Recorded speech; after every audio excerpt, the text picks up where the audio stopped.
Let's do live. Today is day 53. Ay, dito.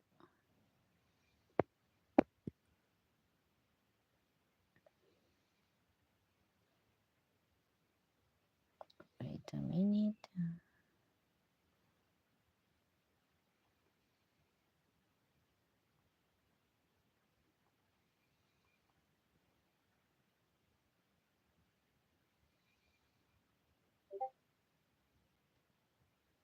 Okay, let's start.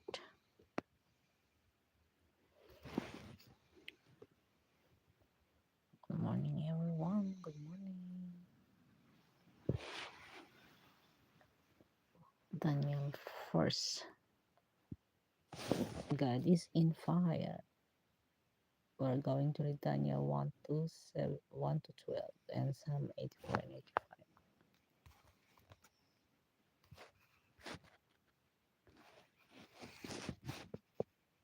What? What's going on? The Book of Daniel, Chapter 1. In the third year of the reign of Jehoiakim, king of Judah, Nebuchadnezzar, king of Babylon, came to Jerusalem and besieged it. And the Lord delivered Jehoiakim, king of Judah, into his hand, along with some of the articles from the temple of God. These he carried off to the temple of his God in Babylonia, and put in the treasure house of his God. Then the king ordered Ashpenaz, chief of his court officials, to bring into the king's service some of the Israelites from the royal family and the nobility, young men without any physical defect, handsome, showing aptitude for every kind of learning, well informed, quick to understand, and qualified to serve in the king's palace. He was to teach them the language and literature of the Babylonians. The king assigned them a daily amount of food and wine from the king's table. They were to be trained for 3 years, and after that, they were to enter the king's service. Among those who were chosen were some from Judah: Daniel, Hananiah, Mishael, and Azariah. The chief officials gave them new names: to Daniel, the name Belteshazzar; to Hananiah, Shadrach; to Mishael, Meshach; and to Azariah, Abednego. But Daniel resolved not to defile himself with the royal food and wine, and he asked the chief official for permission not to defile himself this way. Now God had caused the official to show favor and compassion to Daniel, but the official told Daniel, "I'm afraid of my lord the king, who has assigned your food and drink. Why should he see you looking worse than the other young men your age? The king would then have my head because of you." Daniel then said to the guard whom the chief official had appointed over Daniel, Hananiah, Mishael, and Azariah, "Please test your servants for 10 days. Give us nothing but vegetables to eat and water to drink. Then compare our appearance with that of the young men who eat the royal food, and treat your servants in accordance with what you see." So he agreed to this and tested them for 10 days. At the end of the 10 days, they looked healthier and better nourished than any of the young men who ate the royal food. So the guard took away their choice food and the wine they were to drink, and gave them vegetables instead. To these 4 young men God gave knowledge and understanding of all kinds of literature and learning, and Daniel could understand visions and dreams of all kinds. At the end of the time set by the king to bring them into his service, the chief official presented them to Nebuchadnezzar. The king talked with them, and he found none equal to Daniel, Hananiah, Mishael, and Azariah. So they entered the king's service. In every matter of wisdom and understanding about which the king questioned them, he found them 10 times better than all the magicians and enchanters in his whole kingdom. And Daniel remained there until the first year of King Cyrus. Daniel 2. In the second year of his reign, Nebuchadnezzar had dreams. His mind was troubled and he could not sleep. So the king summoned the magicians, enchanters, sorcerers, and astrologers to tell him what he had dreamed. When they came in and stood before the king, he said to them, "I have had a dream that troubles me. and I want to know what it means." Then the astrologers answered the king, "May the king live forever. Tell your servants the dream, and we will interpret it." The king replied to the astrologers, "This is what I have firmly decided. If you do not tell me what my dream was and interpret it, I will have you cut into pieces and your houses turned into piles of rubble. But if you tell me the dream and explain it, you will receive from me gifts and rewards and great honor. So tell me the dream and interpret it for me."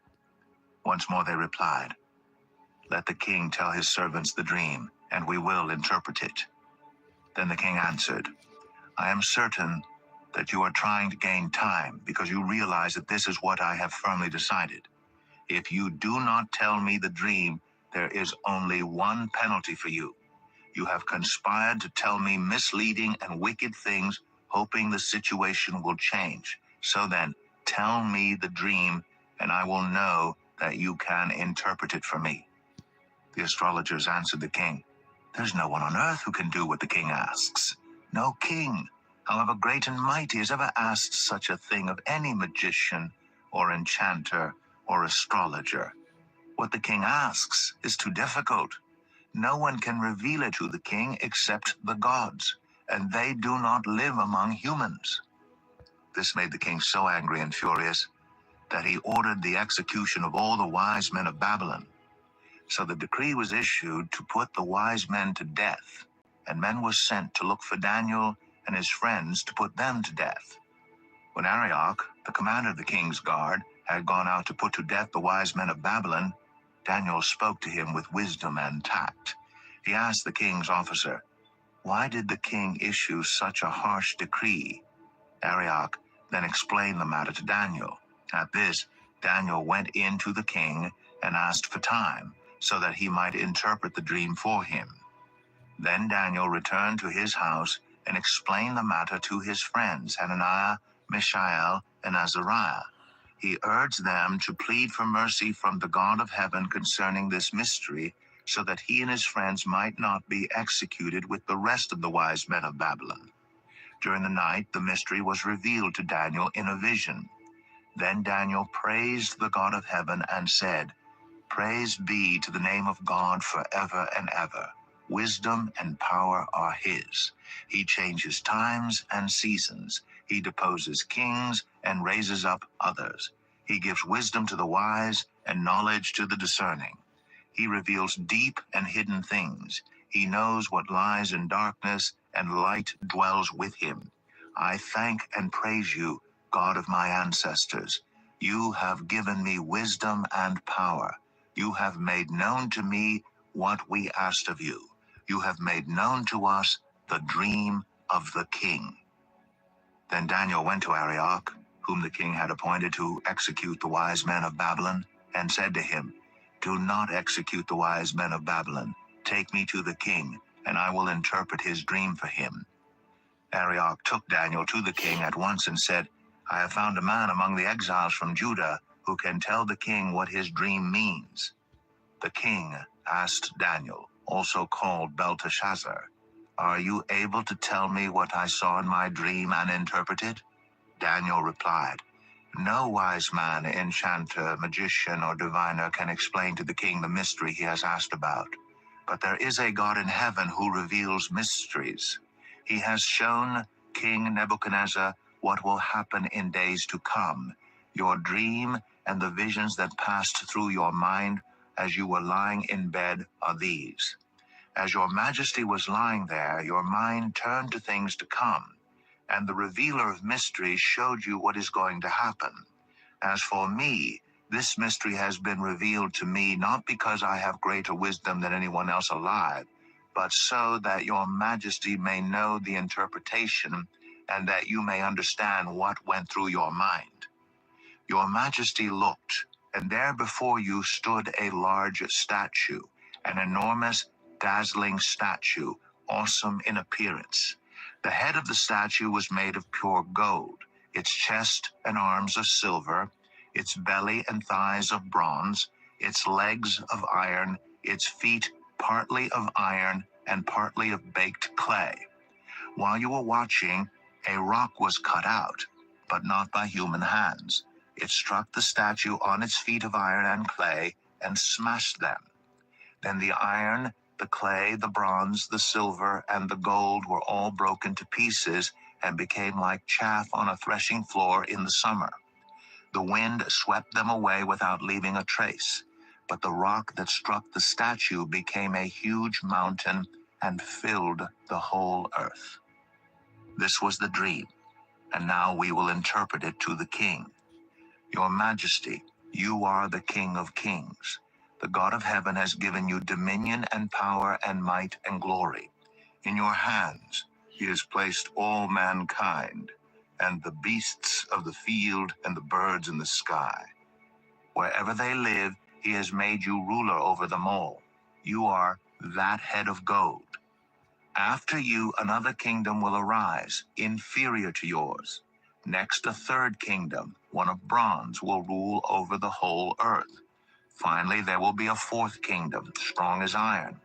For iron breaks and smashes everything, and as iron breaks things to pieces, so it will crush and break all the others. Just as you saw that the feet and toes were partly of baked clay and partly of iron, so this will be a divided kingdom, yet it will have some of the strength of iron in it, even as you saw iron mixed with clay. As the toes were partly iron and partly clay, so this kingdom will be partly strong and partly brittle. And just as you saw the iron mixed with baked clay, so the people will be a mixture and will not remain united, any more than iron mixes with clay.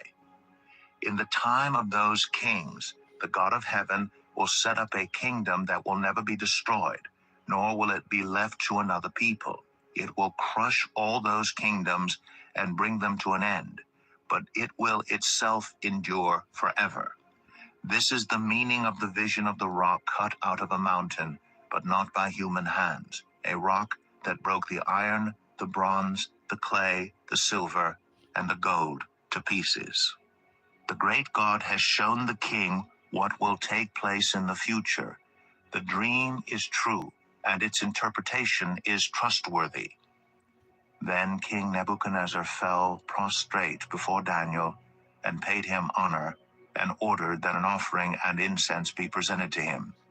The king said to Daniel, "Surely your God is the God of gods and the Lord of kings, and a revealer of mysteries, for you were able to reveal this mystery." Then the king placed Daniel in a high position and lavished many gifts on him. He made him ruler over the entire province of Babylon and placed him in charge of all its wise men. Moreover, at Daniel's request, the king appointed Shadrach, Meshach, and Abednego administrators over the province of Babylon, while Daniel himself remained at the royal court. Daniel 3. King Nebuchadnezzar made an image of gold, 60 cubits high and 6 cubits wide, and set it up on the plain of Dura in the province of Babylon. He then summoned the satraps, prefects, governors, advisors, treasurers, judges, magistrates, and all the other provincial officials to come to the dedication of the image he had set up. So the satraps, prefects, governors, advisors, treasurers, judges, magistrates, and all the other provincial officials assembled for the dedication of the image that King Nebuchadnezzar had set up, and they stood before it. Then the herald loudly proclaimed, "Nations and peoples of every language, this is what you are commanded to do.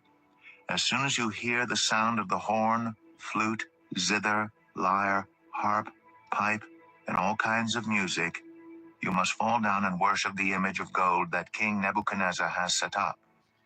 Whoever does not fall down and worship will immediately be thrown into a blazing furnace."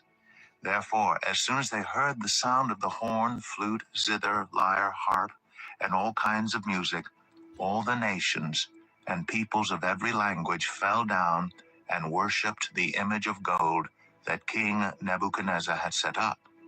At this time, some astrologers came forward and denounced the Jews. They said to King Nebuchadnezzar, May the king live forever. Your Majesty has issued a decree that everyone who hears the sound of the horn, flute, zither, lyre, harp, pipe, and all kinds of music must fall down and worship the image of gold, and that whoever does not fall down and worship will be thrown into a blazing furnace. But there are some Jews whom you have set over the affairs of the province of Babylon, Shadrach, Meshach, and Abednego, who pay no attention to you, your Majesty. They neither serve your gods nor worship the image of gold you have set up. Furious with rage, Nebuchadnezzar summoned Shadrach, Meshach, and Abednego. So these men were brought before the king, and Nebuchadnezzar said to them, "Is it true, Shadrach, Meshach, and Abednego, that you do not serve my gods or worship the image of gold I have set up? Now when you hear the sound of the horn, flute, zither, lyre, harp, pipe, and all kinds of music, if you are ready to fall down and worship the image I made, very good. But if you do not worship it, you will be thrown immediately into a blazing furnace. Then what God will be able to rescue you from my hand?" Shadrach, Meshach, and Abednego replied to him, "King Nebuchadnezzar, we do not need to defend ourselves before you in this matter. If we are thrown into the blazing furnace, the God we serve is able to deliver us from it, and he will deliver us from your Majesty's hand. But even if he does not, we want you to know, your Majesty, that we will not serve your gods or worship the image of gold you have set up." Then Nebuchadnezzar was furious with Shadrach, Meshach, and Abednego, and his attitude toward them changed. He ordered the furnace heated 7 times hotter than usual and commanded some of the strongest soldiers in his army to tie up Shadrach, Meshach, and Abednego and throw them into the blazing furnace. So these men, wearing their robes, trousers, turbans, and other clothes, were bound and thrown into the blazing furnace. The king's command was so urgent and the furnace so hot that the flames of the fire killed the soldiers who took up Shadrach, Meshach, and Abednego, and these 3 men, firmly tied, fell into the blazing furnace. Then King Nebuchadnezzar leaped to his feet in amazement and asked his advisors, "Weren't there 3 men that we tied up and threw into the fire?" They replied, "Certainly, your Majesty." He said, "Look, I see 4 men walking around in the fire, unbound and unharmed, and the 4th looks like a son of the gods." Nebuchadnezzar then approached the opening of the blazing furnace and shouted, "Shadrach, Meshach, and Abednego, servants of the Most High God, come out, come here." So Shadrach, Meshach, and Abednego came out of the fire, and the satraps, prefects, governors, and royal advisors crowded around them. They saw that the fire had not harmed their bodies, nor was a hair of their heads singed. Their robes were not scorched, and there was no smell of fire on them. Then Nebuchadnezzar said, "Praise be to the God of Shadrach, Meshach, and Abednego, who has sent his angel and rescued his servants. They trusted in him and defied the king's command and were willing to give up their lives rather than serve or worship any god except their own God. Therefore, I decree that the people of any nation or language who say anything against the God of Shadrach, Meshach, and Abednego be cut into pieces and their houses be turned into piles of rubble, for no other God can save in this way." Then the king promoted Shadrach, Meshach, and Abednego in the province of Babylon. Daniel 4. King Nebuchadnezzar, to the nations and peoples of every language who live in all the earth, may you prosper greatly. It is my pleasure to tell you about the miraculous signs and wonders that the Most High God has performed for me. How great are his signs, how mighty his wonders. His kingdom is an eternal kingdom. His dominion endures from generation to generation. I, Nebuchadnezzar, was at home in my palace, contented and prosperous. I had a dream that made me afraid. As I was lying in bed, the images and visions that passed through my mind terrified me. So I commanded that all the wise men of Babylon be brought before me to interpret the dream for me. When the magicians, enchanters, astrologers, and diviners came, I told them the dream, but they could not interpret it for me. Finally, Daniel came into my presence, and I told him the dream. He is called Belteshazzar, after the name of my God, and the spirit of the holy gods is in him. I said, Belteshazzar, chief of the magicians, I know that the spirit of the holy gods is in you, and no mystery is too difficult for you. Here is my dream, interpreted for me. These are the visions I saw while lying in bed. I looked, and there before me stood a tree in the middle of the land. Its height was enormous. The tree grew large and strong, and its top touched the sky. It was visible to the ends of the earth. Its leaves were beautiful, its fruit abundant, and on it was food for all. Under it the wild animals found shelter, and the birds lived in its branches. From it every creature was fed. In the visions I saw while lying in bed, I looked, and there before me was a holy one, a messenger coming down from heaven. He called in a loud voice, Cut down the tree, and trim off its branches, strip off its leaves, and scatter its fruit. Let the animals flee from under it, and the birds from its branches. But let the stump and its roots, bound with iron and bronze, remain in the ground, in the grass of the field. Let him be drenched with the dew of heaven, and let him live with the animals among the plants of the earth. Let his mind be changed from that of a man, and let him be given the mind of an animal till 7 times pass by for him. The decision is announced by messengers. The holy ones declare the verdict, so that the living may know that the Most High is sovereign over all kingdoms on earth, and gives them to anyone he wishes, and sets over them the lowliest of people. This is the dream that I, King Nebuchadnezzar, had. Now, Belteshazzar, tell me what it means. For none of the wise men in my kingdom can interpret it for me, but you can, because the spirit of the holy gods is in you. Then Daniel, also called Belteshazzar, was greatly perplexed for a time, and his thoughts terrified him. So the king said, Belteshazzar, do not let the dream or its meaning alarm you. Belteshazzar answered, My lord, if only the dream applied to your enemies and its meaning to your adversaries. The tree you saw, which grew large and strong, with its top touching the sky, visible to the whole earth, with beautiful leaves and abundant fruit, providing food for all, giving shelter to the wild animals, and having nesting places in its branches for the birds. Your Majesty, you are that tree. You have become great and strong. Your greatness has grown until it reaches the sky, and your dominion extends to distant parts of the earth. Your Majesty saw a holy one, a messenger coming down from heaven and saying, Cut down the tree and destroy it, but leave the stump, bound with iron and bronze, in the grass of the field, while its roots remain in the ground. Let him be drenched with the dew of heaven. Let him live with the wild animals until 7 times pass by for him. This is the interpretation, Your Majesty, and this is the decree the Most High has issued against my lord the king.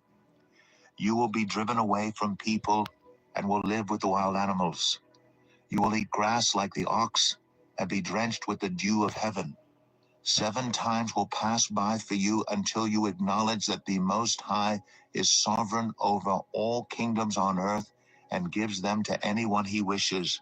The command to leave the stump of the tree with its roots means that your kingdom will be restored to you when you acknowledge that heaven rules. Therefore, Your Majesty, be pleased to accept my advice.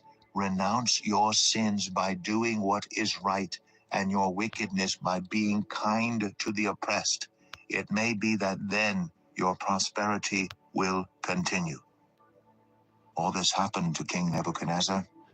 12 months later, as the king was walking on the roof of the royal palace of Babylon, he said, Is not this the great Babylon I have built as the royal residence by my mighty power and for the glory of my majesty? Even as the words were on his lips, a voice came from heaven. This is what is decreed for you, King Nebuchadnezzar. Your royal authority has been taken from you. You will be driven away from people and will live with the wild animals. You will eat grass like the ox. 7 times will pass by for you until you acknowledge that the Most High is sovereign over all kingdoms on earth and gives them to anyone he wishes.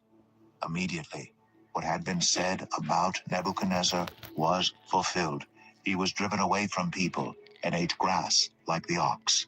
His body was drenched with the dew of heaven until his hair grew like the feathers of an eagle and his nails like the claws of a bird.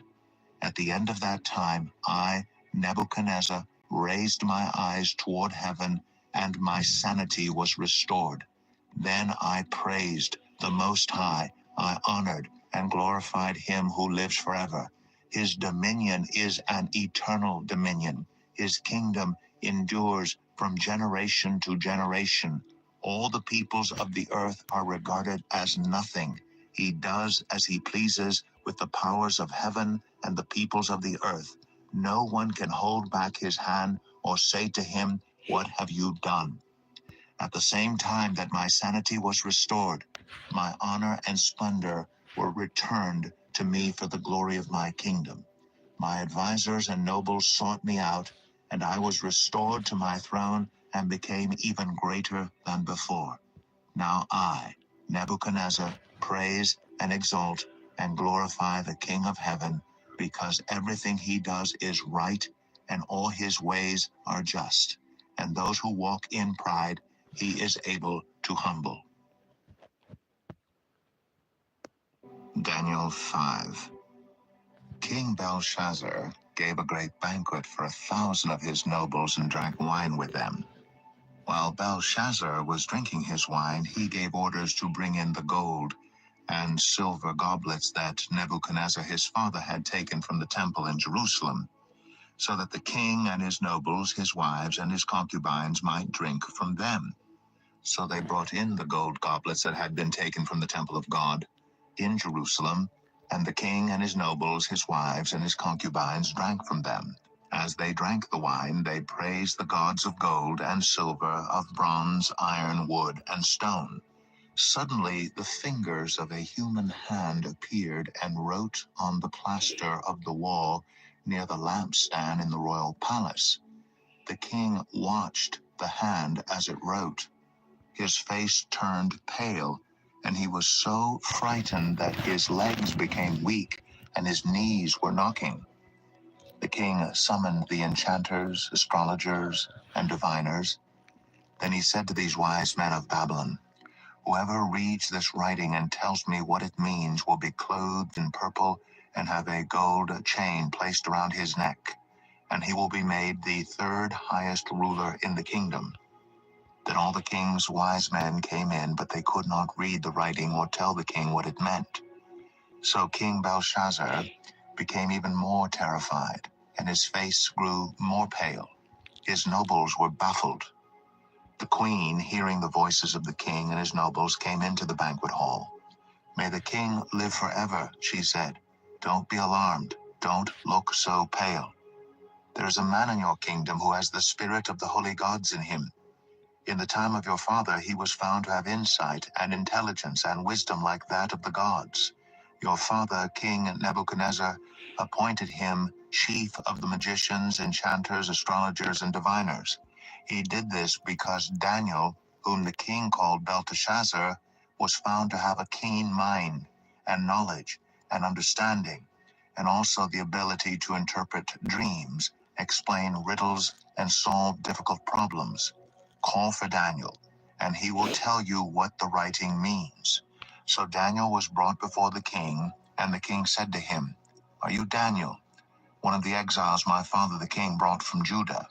I have heard that the spirit of the gods is in you, and that you have insight, intelligence, and outstanding wisdom.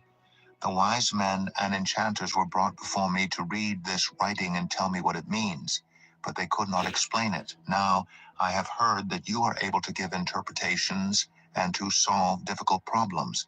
If you can read this writing and tell me what it means, you will be clothed in purple and have a gold chain placed around your neck, and you will be made the third highest ruler in the kingdom." Then Daniel answered the king, "You may keep your gifts for yourself and give your rewards to someone else. Nevertheless, I will read the writing for the king and tell him what it means. Your Majesty, the Most High God, gave your father Nebuchadnezzar sovereignty and greatness and glory and splendor. Because of the high position he gave him, all the nations and peoples of every language dreaded and feared him. Those the king wanted to put to death, he put to death. Those he wanted to spare, he spared. Those he wanted to promote, he promoted. And those he wanted to humble, he humbled. But when his heart became arrogant and hardened with pride, he was deposed from his royal throne and stripped of his glory. He was driven away from people and given the mind of an animal. He lived with the wild donkeys and ate grass like the ox, and his body was drenched with the dew of heaven until he acknowledged that the Most High God is sovereign over all kingdoms on earth and sets over them anyone he wishes. But you, Belshazzar, his son, have not humbled yourself, though you knew all this. Instead, you have set yourself up against the Lord of heaven. You had the goblets from his temple brought to you, and you and your nobles, your wives and your concubines drank wine from them. You praised the gods of silver and gold, of bronze, iron, wood, and stone, which cannot see or hear or understand. But you did not honor the God who holds in his hand your life and all your ways. Therefore he sent the hand that wrote the inscription. This is the inscription that was written: Mene, Mene, Tekel, Parsin. Here's what these words mean. Mene, God has numbered the days of your reign and brought it to an end. Tekel, you have been weighed on the scales and found wanting. Perez, your kingdom is divided and given to the Medes and Persians. Then at Belshazzar's command, Daniel was clothed in purple. A gold chain was placed around his neck, and he was proclaimed the third highest ruler in the kingdom. That very night Belshazzar, king of the Babylonians, was slain, and Darius the Mede took over the kingdom at the age of 62. Daniel 6. It pleased Darius to appoint 120 satraps to rule throughout the kingdom, with 3 administrators over them, one of whom was Daniel. The satraps were made accountable to them so that the king might not suffer loss. Now Daniel so distinguished himself among the administrators and the satraps by his exceptional qualities that the king planned to set him over the whole kingdom. At this, the administrators and the satraps tried to find grounds for charges against Daniel in his conduct of government affairs, but they were unable to do so. They could find no corruption in him because he was trustworthy and neither corrupt nor negligent. Finally, these men said, "We will never find any basis for charges against this man Daniel unless it has something to do with the law of his God."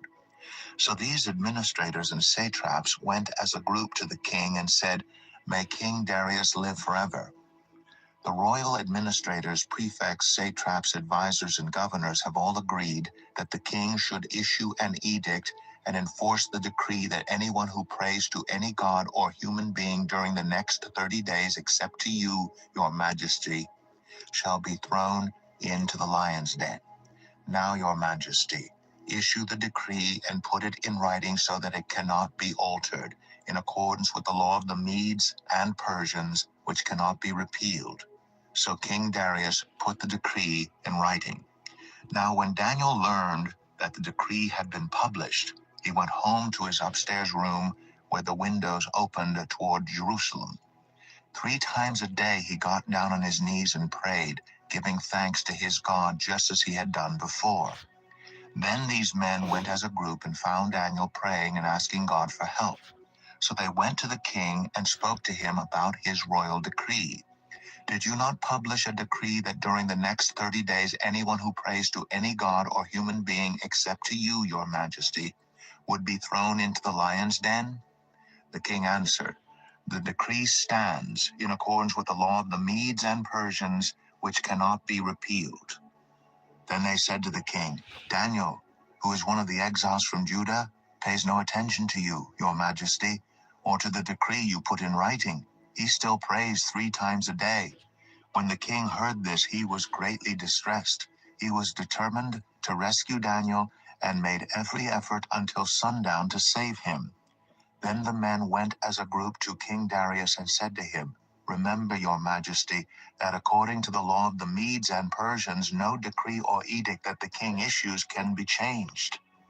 So the king gave the order, and they brought Daniel and threw him into the lion's den. The king said to Daniel, "May your God, whom you serve continually, rescue you." A stone was brought and placed over the mouth of the den, and the king sealed it with his own signet ring and with the rings of his nobles, so that Daniel's situation might not be changed. Then the king returned to his palace and spent the night without eating and without any entertainment being brought to him, and he could not sleep. At the first light of dawn, the king got up and hurried to the lion's den. When he came near the den, he called to Daniel in an anguished voice, "Daniel, servant of the living God, has your God, whom you serve continually, been able to rescue you from the lions?" Daniel answered, "May the king live forever. My God sent his angel, and he shut the mouths of the lions. They have not hurt me, because I was found innocent in his sight, nor have I ever done any wrong before you, your majesty." The king was overjoyed and gave orders to lift Daniel out of the den. And when Daniel was lifted from the den, no wound was found on him, because he had trusted in his God.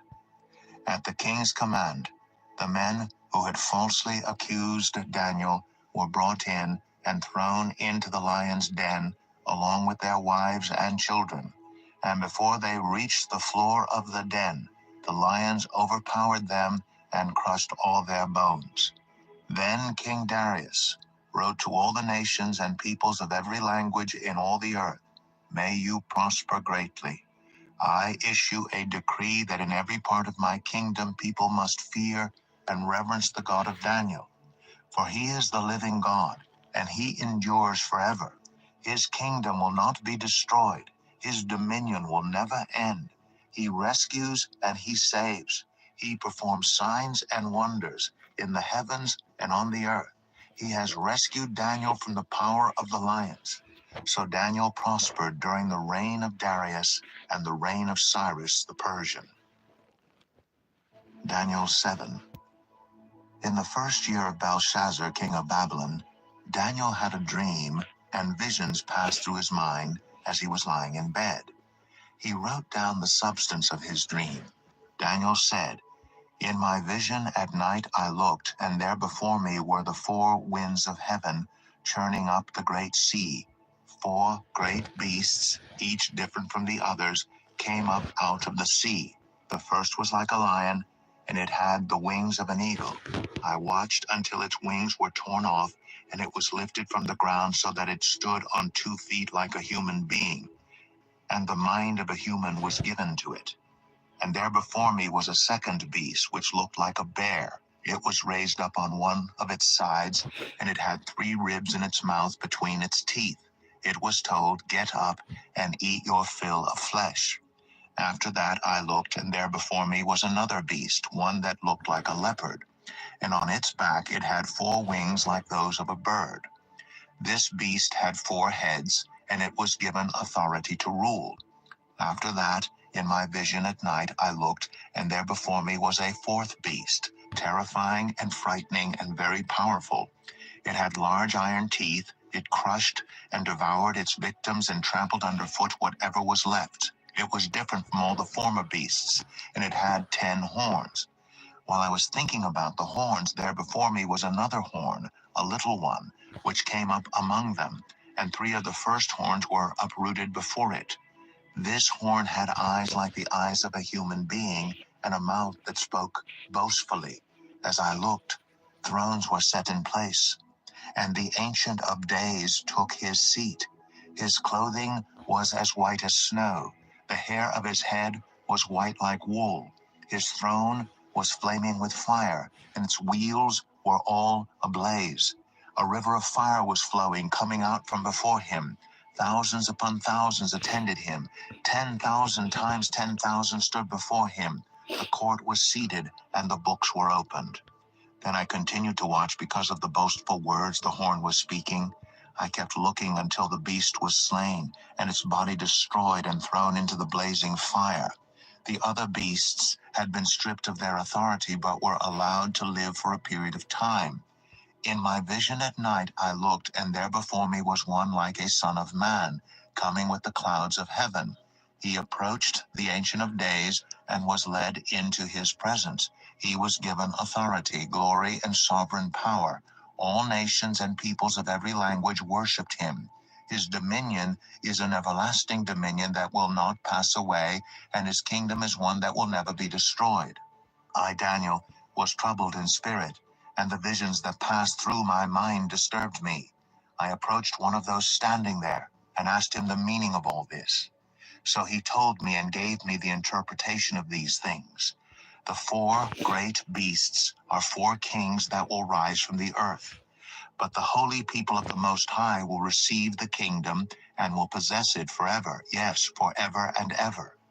Then I wanted to know the meaning of the fourth beast, which was different from all the others and most terrifying, with its iron teeth and bronze claws. The beast that crushed and devoured its victims and trampled underfoot whatever was left.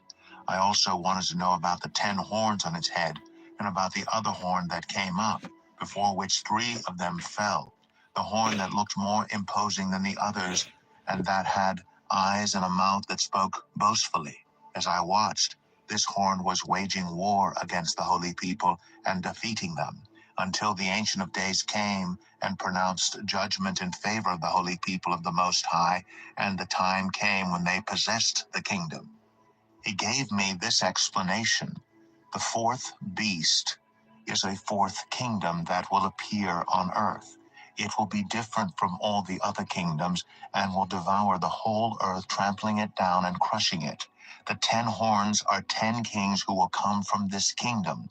After them another king will arise, different from the earlier ones. He will subdue 3 kings. He will speak against the Most High and oppress his holy people and try to change the set times and the laws. The holy people will be delivered into his hands for a time, times, and half a time. But the court will sit, and his power will be taken away and completely destroyed forever. Then the sovereignty, power, and greatness of all the kingdoms under heaven will be handed over to the holy people of the Most High. His kingdom will be an everlasting kingdom, and all rulers will worship and obey him. This is the end of the matter. I, Daniel, was deeply troubled by my thoughts, and my face turned pale. But I kept the matter to myself. Daniel 8. In the 3rd year of King Belshazzar's reign, I, Daniel, had a vision, after the one that had already appeared to me. In my vision, I saw myself in the citadel of Susa, in the province of Elam. In the vision, I was beside the Ulai Canal.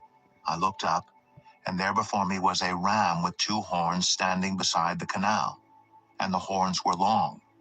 One of the horns was longer than the other, but grew up later. I watched the ram as it charged toward the west and the north and the south. No animal could stand against it, and none could rescue from its power. It did as it pleased and became great. As I was thinking about this, suddenly a goat with a prominent horn between its eyes came from the west, crossing the whole earth without touching the ground. It came toward the 2-horned ram I had seen standing beside the canal and charged at it in great rage. I saw it attack the ram furiously, striking the ram and shattering its 2 horns. The ram was powerless to stand against it. The goat knocked it to the ground and trampled on it, and none could rescue the ram from its power. The goat became very great, but at the height of its power, the large horn was broken off, and in its place 4 prominent horns grew up toward the 4 winds of heaven. Out of one of them came another horn, which started small but grew in power to the south and to the east and toward the beautiful land. It grew until it reached the host of the heavens, and it threw some of the starry host down to the earth and trampled on them. It set itself up to be as great as the commander of the army of the Lord. It took away the daily sacrifice from the Lord, and his sanctuary was thrown down. Because of rebellion, the Lord's people and the daily sacrifice were given over to it. It prospered in everything it did, and truth was thrown to the ground. Then I heard a holy one speaking, and another holy one said to him, "How long will it take for the vision to be fulfilled?" The vision concerning the daily sacrifice, the rebellion that causes desolation, the surrender of the sanctuary, and the trampling underfoot of the Lord's people. He said to me, "It will take 2,300 evenings and mornings, then the sanctuary will be reconsecrated." While I, Daniel, was watching the vision and trying to understand it, there before me stood one who looked like a man. And I heard a man's voice from the Ulai calling, "Gabriel, tell this man the meaning of the vision." As he came near the place where I was standing, I was terrified and fell prostrate. "Son of man," he said to me, "understand that the vision concerns the time of the end." While he was speaking to me, I was in a deep sleep, with my face to the ground. Then he touched me and raised me to my feet. He said, "I am going to tell you what will happen later in the time of wrath, because the vision concerns the appointed time of the end. The 2-horned ram that you saw represents the kings of Media and Persia. The shaggy goat is the king of Greece, and the large horn between its eyes is the first king. The 4 horns that replaced the one that was broken off represents 4 kingdoms that will emerge from his nation, but will not have the same power. In the latter part of their reign, when rebels have become completely wicked, a fierce-looking king, a master of intrigue, will arise. He will become very strong, but not by his own power. He will cause astounding devastation and will succeed in whatever he does. He will destroy those who are mighty, the holy people. He will cause deceit to prosper, and he will consider himself superior. When they feel secure, he will destroy many and take his stand against the Prince of Princes. Yet he will be destroyed, but not by human power. The vision of the evenings and mornings that has been given you is true, but seal up the vision, for it concerns the distant future. I, Daniel, was worn out. I lay exhausted for several days. Then I got up and went about the king's business. I was appalled by the vision. It was beyond understanding. Daniel 9.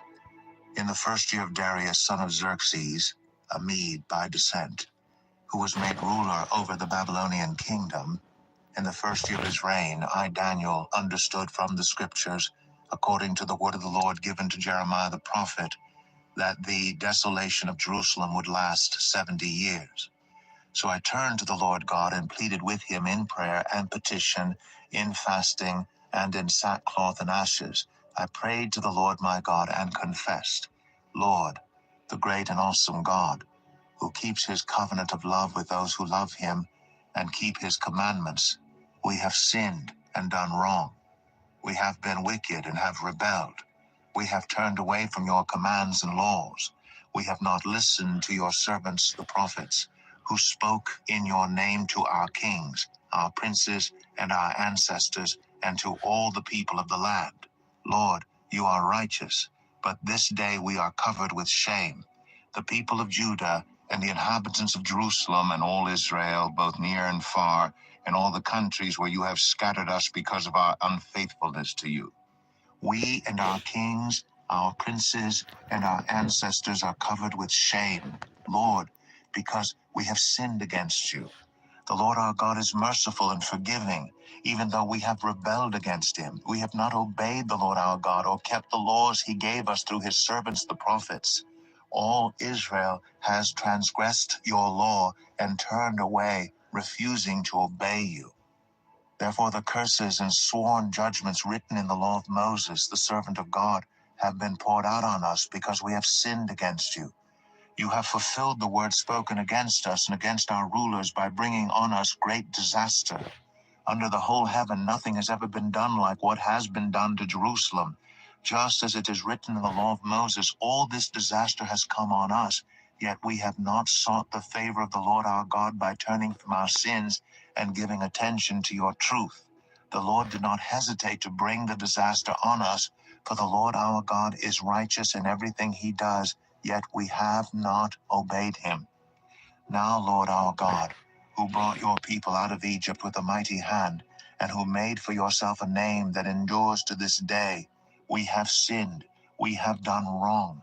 Lord, in keeping with all your righteous acts, turn away your anger and your wrath from Jerusalem, your city, your holy hill.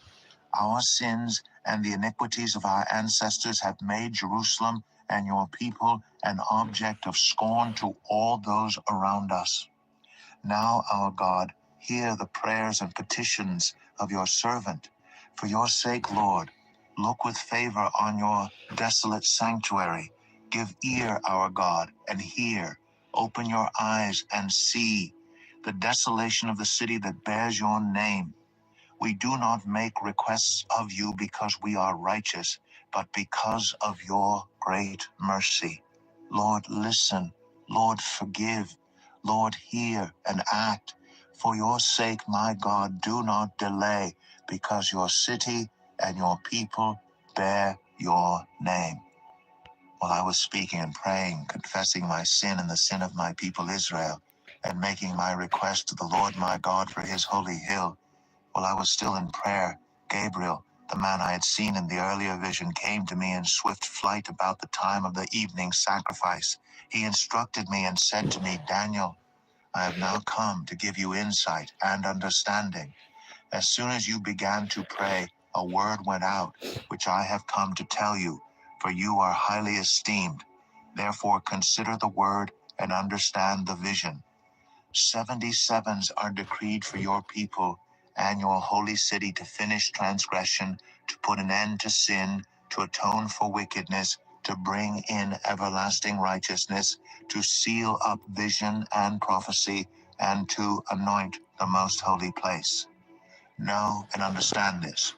From the time the word goes out to restore and rebuild Jerusalem until the Anointed One, the ruler, comes, there will be 7 sevens and 62 sevens. It will be rebuilt with streets and a trench, but in times of trouble. After the 62 sevens, the Anointed One will be put to death and will have nothing. The people of the ruler who will come will destroy the city and the sanctuary. The end will come like a flood. War will continue until the end, and desolations have been decreed. He will confirm a covenant with many for 1 7. In the middle of the 7, he will put an end to sacrifice and offering. And at the temple, he will set up an abomination that causes desolation until the end that is decreed is poured out on him. Daniel 10. In the 3rd year of Cyrus, king of Persia, a revelation was given to Daniel, who was called Belteshazzar. Its message was true, and it concerned a great war. The understanding of the message came to him in a vision. At that time, I, Daniel, mourned for 3 weeks. I ate no choice food, no meat or wine touched my lips, and I used no lotions at all until the 3 weeks were over. On the 24th day of the 1st month, as I was standing on the bank of the great river, the Tigris, I looked up, and there before me was a man dressed in linen, with a belt of fine gold from Uphaz around his waist.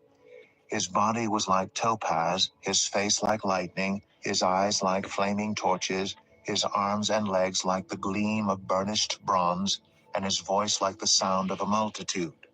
I, Daniel, was the only one who saw the vision. Those who were with me did not see it, but such terror overwhelmed them that they fled and hid themselves. So I was left alone, gazing at this great vision. I had no strength left. My face turned deathly pale, and I was helpless. Then I heard him speaking, and as I listened to him, I fell into a deep sleep, my face to the ground. A hand touched me and set me trembling on my hands and knees. He said, "Daniel, you who are highly esteemed, consider carefully the words I'm about to speak to you, and stand up, for I have now been sent to you." And when he said this to me, I stood up trembling. Then he continued, "Do not be afraid, Daniel. Since the first day that you set your mind to gain understanding and to humble yourself before your God, your words were heard, and I have come in response to them. But the prince of the Persian kingdom resisted me 21 days. Then Michael, one of the chief princes, came to help me, because I was detained there with the king of Persia. Now I have come to explain to you what will happen to your people in the future, for the vision concerns a time yet to come."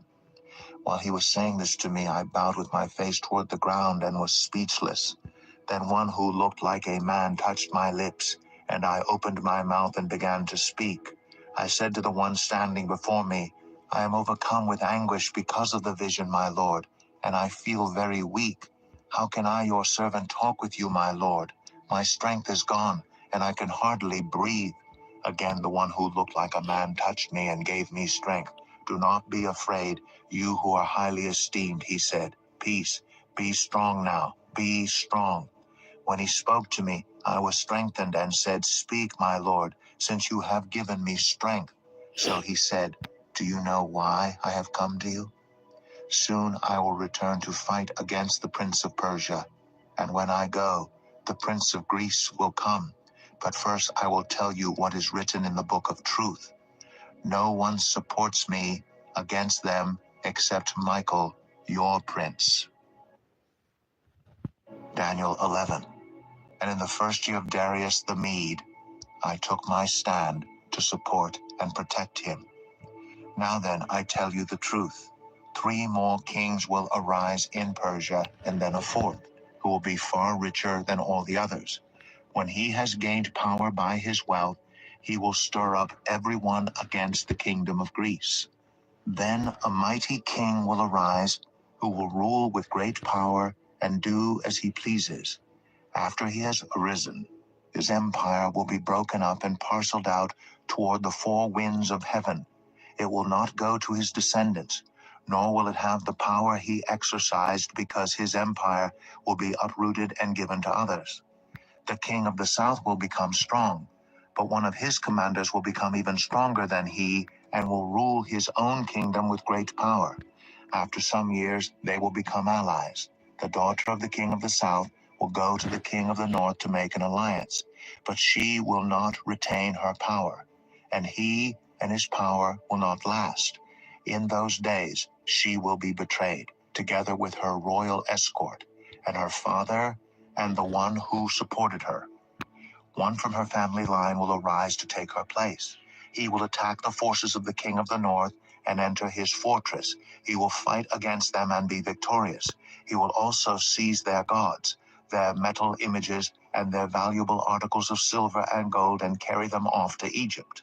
For some years he will leave the king of the north alone. Then the king of the north will invade the realm of the king of the south, but will retreat to his own country. His sons will prepare for war and assemble a great army, which will sweep on like an irresistible flood and carry the battle as far as his fortress. Then the king of the south will march out in a rage and fight against the king of the north, who will raise a large army, but it will be defeated. When the army is carried off, the king of the south will be filled with pride and will slaughter many thousands, yet he will not remain triumphant. For the king of the north will muster another army, larger than the first, and after several years he will advance with a huge army fully equipped. In those times many will rise against the king of the south. Those who are violent among your own people will rebel in fulfillment of the vision, but without success. Then the king of the north will come and build up siege ramps and will capture a fortified city. The forces of the south will be powerless to resist. Even their best troops will not have the strength to stand. The invader will do as he pleases. No one will be able to stand against him. He will establish himself in the beautiful land and will have the power to destroy it. He will determine to come with the might of his entire kingdom and will make an alliance with the king of the south. And he will give him a daughter in marriage in order to overthrow the kingdom. But his plans will not succeed or help him. Then he will turn his attention to the coastlands and will take many of them.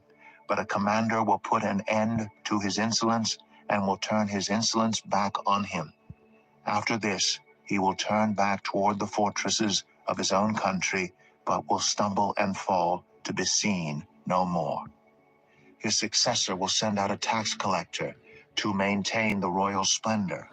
In a few years, however, he will be destroyed, yet not in anger or in battle.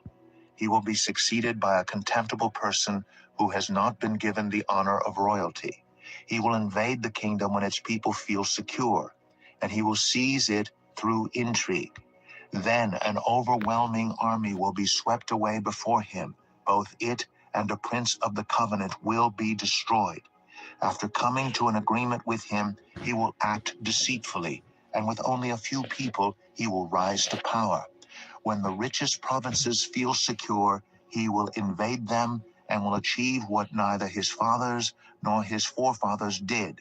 He will distribute plunder, loot, and wealth among his followers. He will plot the overthrow of fortresses, but only for a time. With a large army, he will stir up his strength and courage against the king of the south. The king of the south will wage war with a large and very powerful army, but he will not be able to stand because of the plots devised against him. Those who eat from the king's provisions will try to destroy him. His army will be swept away, and many will fall in battle. The two kings, with their hearts bent on evil, will sit at the same table and lie to each other, but to no avail, because an end will still come at the appointed time. The king of the north will return to his own country with great wealth, but his heart will be set against the holy covenant. He will take action against it and then return to his own country. At the appointed time, he will invade the south again, but this time the outcome will be different from what it was before. Ships of the western coastlands will oppose him, and he will lose heart. Then he will turn back and vent his fury against the holy covenant. He will return and show favor to those who forsake the holy covenant.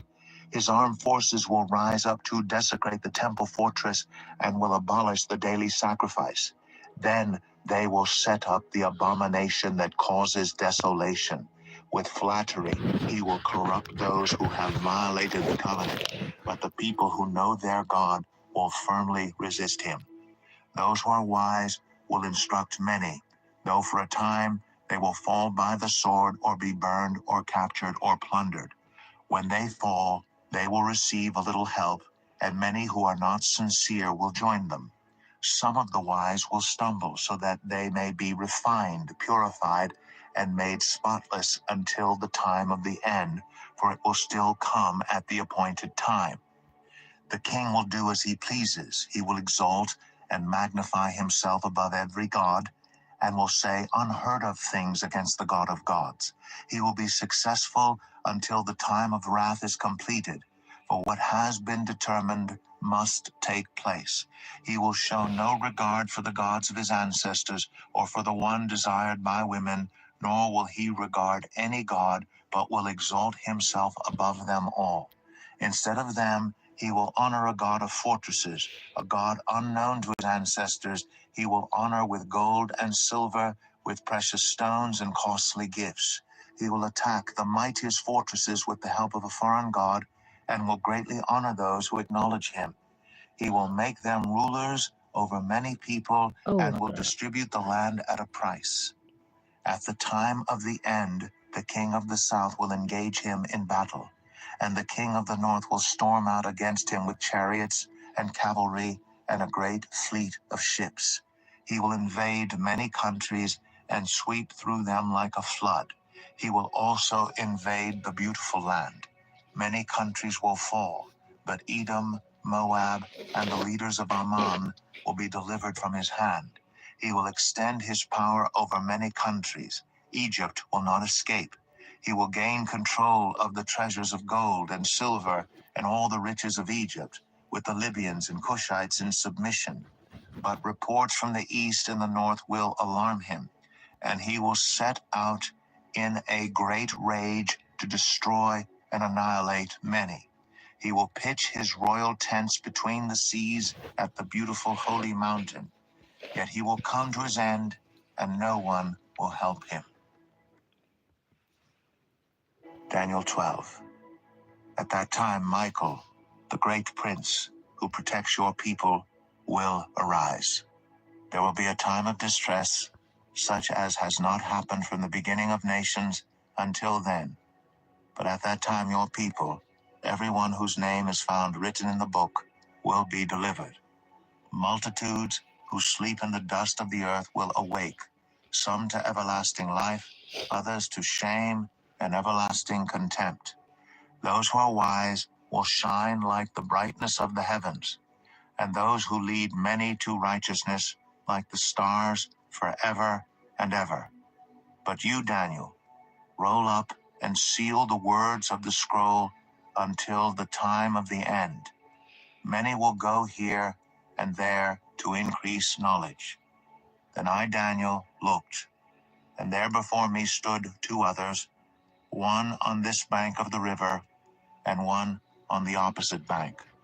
One of them said to the man clothed in linen, who was above the waters of the river, "How long will it be before these astonishing things are fulfilled?"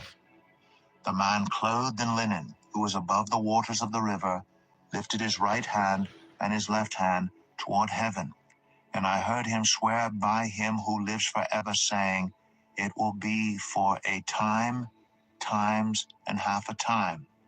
When the power of the holy people has been finally broken, all these things will be completed." I heard, but I did not understand. So I asked, "My Lord, what will the outcome of all this be?"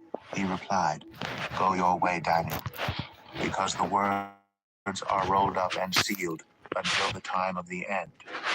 Many will be purified, made spotless, and refined, but the wicked will continue to be wicked. None of the wicked will understand, but those who are wise will understand. From the time that the daily sacrifice is abolished and the abomination that causes desolation is set up, there will be 1,290 days. Blessed is the one who waits for and reaches the end of the 1,335 days. As for you, go your way till the end. You will rest, and then at the end of the days, you will rise to receive your allotted inheritance. And then let's go to some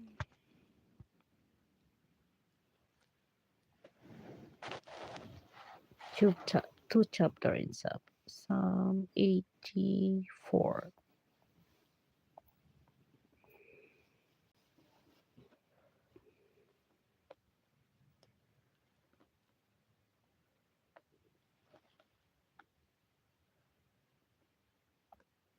Psalm 84. For the director of music, according to the tithe of the sons of Korah, a psalm. How lovely is your dwelling place, Lord Almighty! My soul yearns, even faints, for the courts of the Lord. My heart and my flesh cry out for the living God. Even the sparrow has found a home, and the swallow a nest for herself, where she may have her young, a place near your altar, Lord Almighty, my King and my God. Blessed are those who dwell in your house. They are ever praising you. Blessed are those whose strength is in you, whose hearts are set on pilgrimage.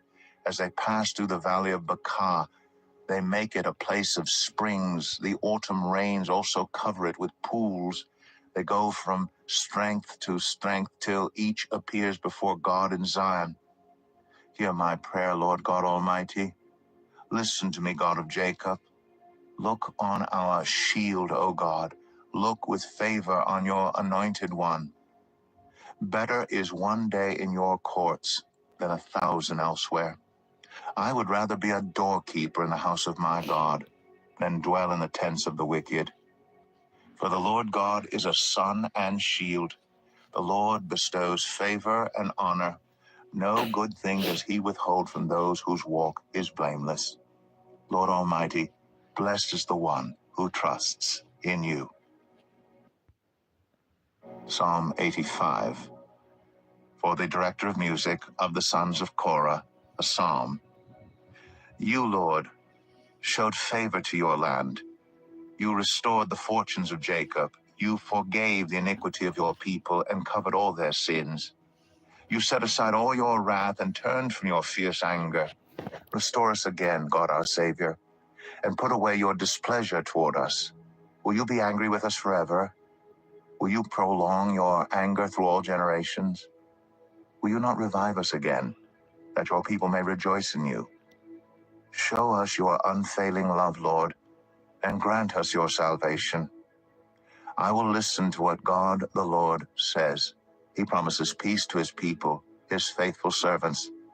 But let them not turn to folly. Surely his salvation is near those who fear him, that his glory may dwell in your land. Love and faithfulness meet together. Righteousness and peace kiss each other. Faithfulness springs forth from the earth, and righteousness looks down from heaven.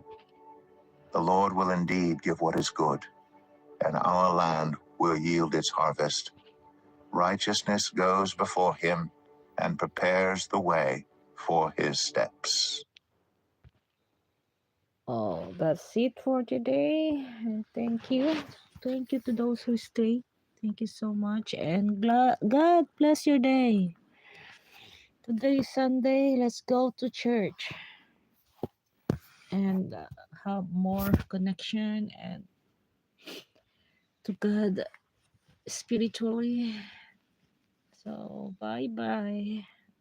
Kailang oras ako? 1 hour, 11 minutes. Thank you and see you again tomorrow.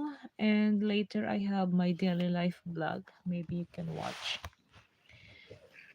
I have a premiere 1 p.m. Japan time. You can check it out. Thank you. Thank you. Bye.